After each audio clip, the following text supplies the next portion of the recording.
Hi guys, it's Tara and welcome back to Crafting with Curly Cues.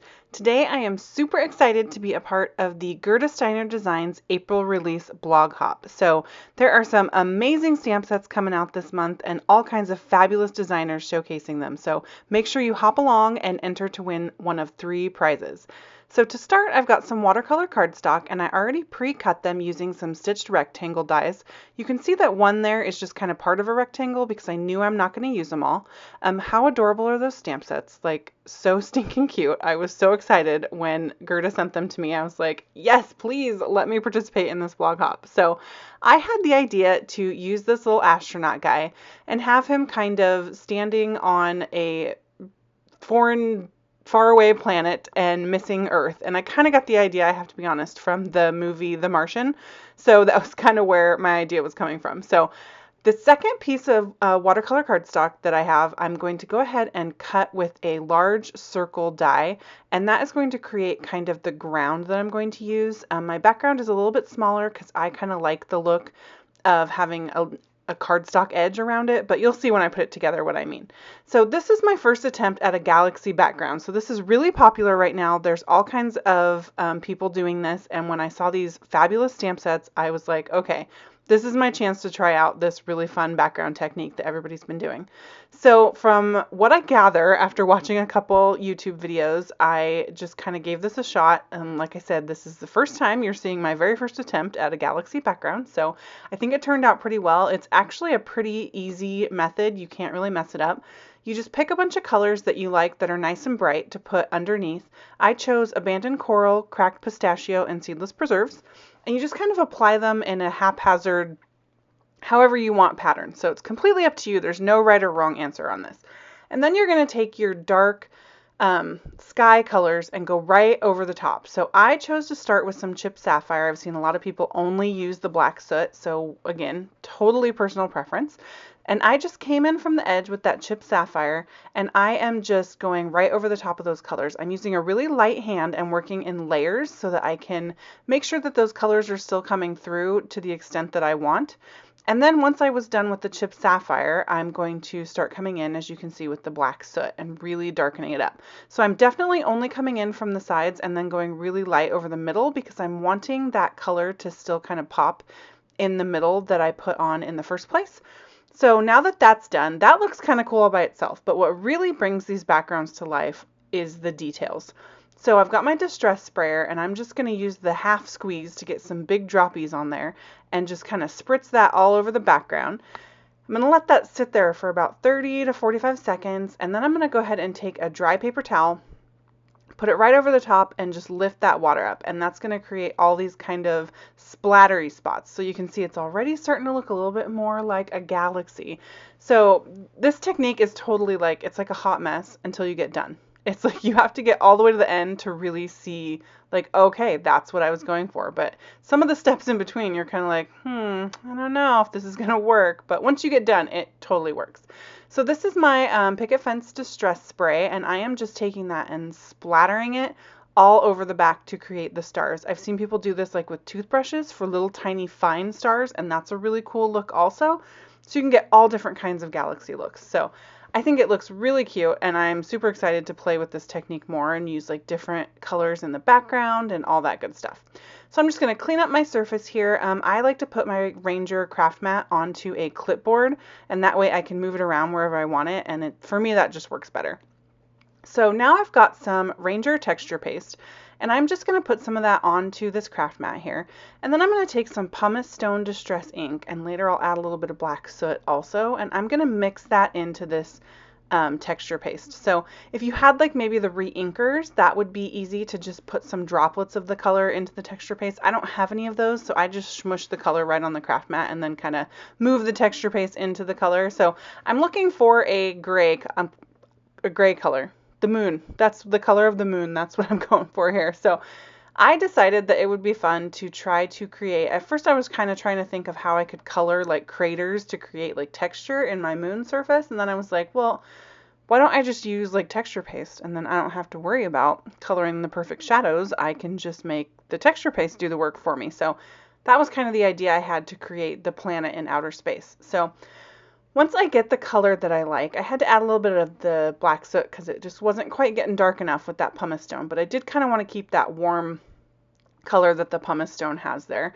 So now I'm taking that piece of watercolor cardstock that I cut into that kind of ground shape earlier, and I'm just slapping this right on top of it here.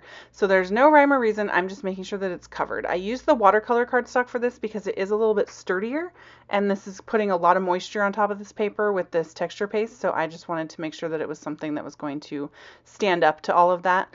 And then once I've got the whole surface covered, I'm just going back with my palette knife here and I'm just filling in any gaps that I see, and then I'm just kind of pouncing it on top of there just to create texture. I want it to look really textury, not smooth at all. So that is the look that I'm going for. So once I got that look, I'm going to go ahead and set this aside to dry. And I did let this dry overnight. You probably don't need to let it dry that long at all, but I just happened to be doing something else, so I was able to let everything dry for a good long time. So I love the way that looks. I think it looks super cool. It's totally like the moon. I don't know. I just think it's another fun element to add, and then you throw in that galaxy background. It just creates all kinds of cool stuff. And this texture paste just wipes right off your craft mat. I'm just using a slightly damp paper towel or a baby wipe or something to that effect, and it just wipes right off there. So now I've stamped a bunch of these images from the 2 new stamp sets in the release from Gerda Steiner Designs. These stamp sets are so cute. There's a bunch of aliens and stuff. I didn't get to use any of them for this particular card design, but stay tuned because I will definitely be using these stamp sets more in the future. For this one, I chose this adorable little Martian guy, and then the little flag and the Miss You from one of the sets, and then from the other set I used this little tiny Earth. So I am just going to color in his little face and hair with Copic markers, and then I'm going to color in the flag and the Earth with my Copics. All the colors of the Copics that I'm using are up there at the top. I got the cap sitting out. The Copic coloring is pretty basic. I'm coming in with my lightest color and putting a wash down, and then going in with my mid-tone, and then coming in with my darkest, and then blending back out in reverse. So nothing too fancy. I did want to make sure with his little helmet that everything around the outside was really shadowed, because that's, to me, how his face would look in the helmet, like kind of shadowy. So I wanted to kind of go with that, but then I'm going to do a different coloring technique on his spacesuit, so I'll get into that in a little bit. But for the flag, I'm just using some warm tones. I don't know if you guys have seen the movie The Martian, but he totally uses like flags to communicate with Earth, and I just, I don't know, this design totally made me think of that. This is little Mark Wahlberg or Matt Damon or whoever was in that movie in his little suit here. I think it was Matt Damon. Gosh, I get those two confused. Like, I don't know if that's just me, but for some reason those two interchange in my mind. I think it was once they were in The Departed together, they kind of became the same actor. But anyway, I like them both. So moving right along, I'm now coloring the Earth. I wanted the Earth to be blue and green, as the Earth tends to be, but I also didn't want it to be super bright because, I mean, we are in outer space.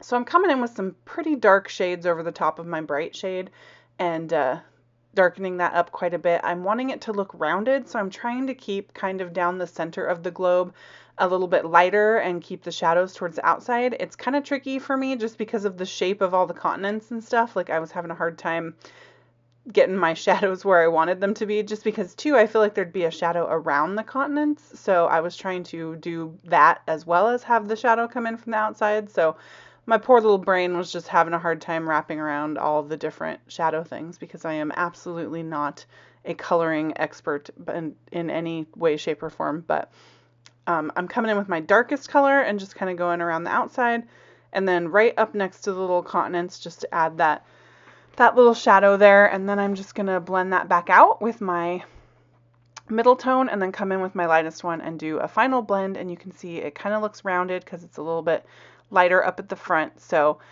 this is what I'm going to do for his spacesuit. So I wanted his spacesuit to look metallic. So I used a blender pen. Mine happens to be from Close to My Heart, but I know you can get these from all kinds of different places. And I am using some inks from Memento. These are the Brilliance Dewdrop, and they're like metallic inks. And I've got the silver one and I've got the gold one. And I just smushed some of that on my craft mat, and then I'm picking up a little bit of that pigment with my blender pen, applying it where I want the shadows to be the darkest, and then just blending it out into light. So you don't get a lot of color, but when you see this in person, and I know, unfortunately, I apologize, it doesn't convey very well on the video, but it is super shimmery and it really looks like his suit is made of metal, like it's metallic, so it's pretty cool. It's a really neat effect. I've used this on like robot stamps in the past, which I think is a fun way to do robots.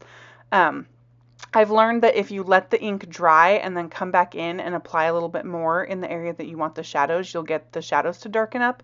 These metallic inks are pretty light, so you really kind of have to work in layers to get it darkened up to the point where it really has the impact that you're looking for. So that was kind of how I went for it. I put some down in the spot I wanted the shadows, let it dry a little bit, and then kind of came back over and blended out a little bit just so I could get those darker shadows. So I just kind of used the two different tones on his spacesuit in different spots just to kind of give it a two-tone metallic look, but I think it's just something a little different. You could absolutely use your Copics to color in the spacesuit. I think it'd be fun in different colors too, but I just wanted to try out this metallic look and see if I could make that work, and I totally did.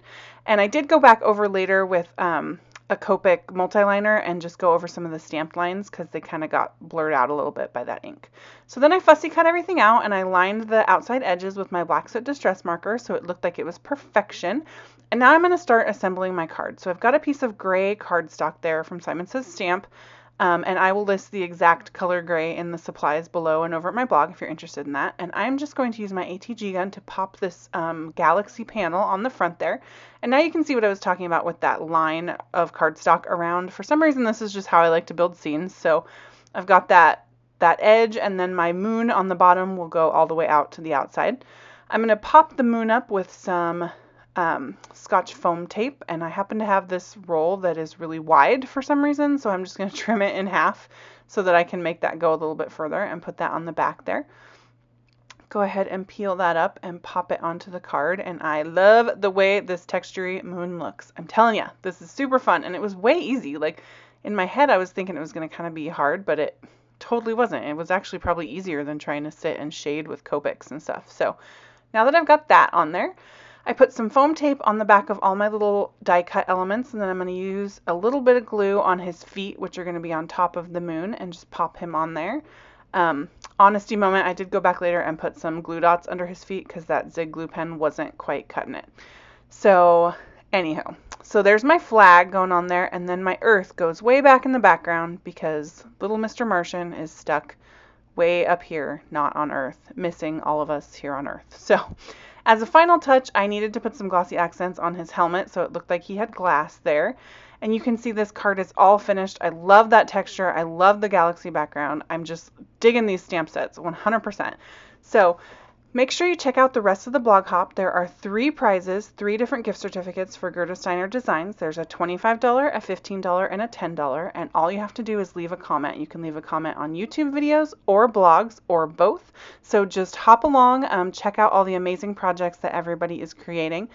I'm going to list the other designers and their videos down in the description box below, so check that out. If you like this video, hit subscribe and leave me a comment, and you can join me on Facebook, Pinterest, and Instagram. Thanks, guys. Bye.